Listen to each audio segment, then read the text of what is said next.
I am joined by Missouri Senator Eric Schmitt. He's a member of the Senate Armed Services Committee and a campaign surrogate for former President Donald Trump. Senator, thank you so much for making the time for us. We really appreciate it.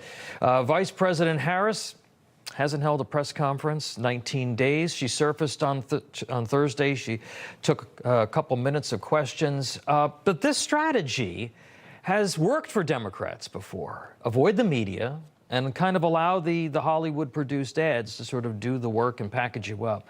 How does the Trump campaign deal with that effectively, do you think?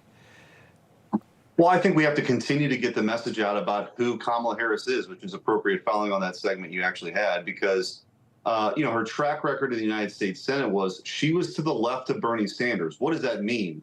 It means that she advocated for radical policies that hurt working families. As vice president, she's been part and parcel of this administration that's effectively declared war on middle-class families. She, by the way, cast the deciding votes on the so-called Inflation Reduction Act.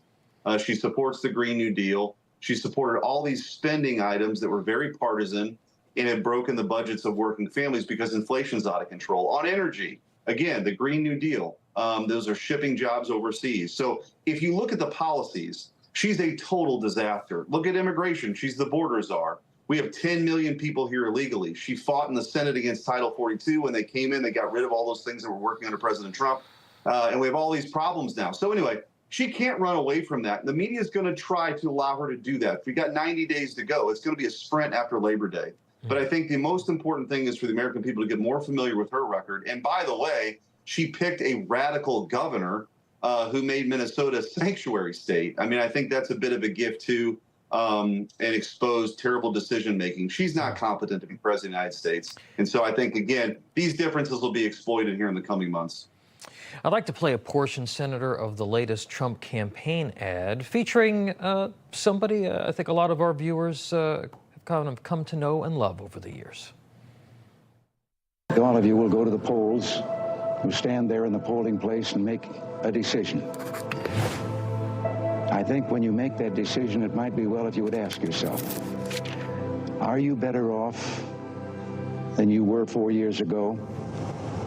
Is it easier for you to go and buy things in the stores than it was 4 years ago? Is there more or less unemployment in the country than there was 4 years ago? Senator, a great ad, all right.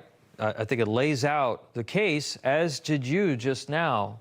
Why is this race as close as it is, considering that Trump is running against someone who up until 3 weeks ago was the most unpopular vice president in history and has the record that you and that ad are articulated so clearly?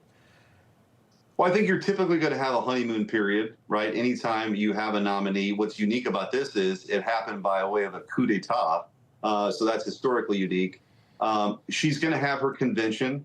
And now, I think they still could have problems with the pro-Hamas wing of their party, even though she's, passed over Josh Shapiro because he's Jewish, which is really sad and a testament to how radical the party's become. But the truth is, she's got a little bit of a bump here. But those are national polls. And you look at other polls, Trump's still winning. So even with this honeymoon period, she's not surpassed them. And what really matters is these 5 or 6 battleground states. And what do they all have in common? They have working families that are struggling. The Republican Party now is a multi-ethnic working class party. And you look at that ad, there's no way you could make a reasonable argument that people are better off than they were 4 years ago. So when they go in the polls, that is always the most important issue that people ask themselves as to who they're going to vote for. And Kamala Harris, as try as she might, can't run away from that record. The media can only shield her for so long before the American people compare these two candidates one by one and make the right decision for our country and for themselves.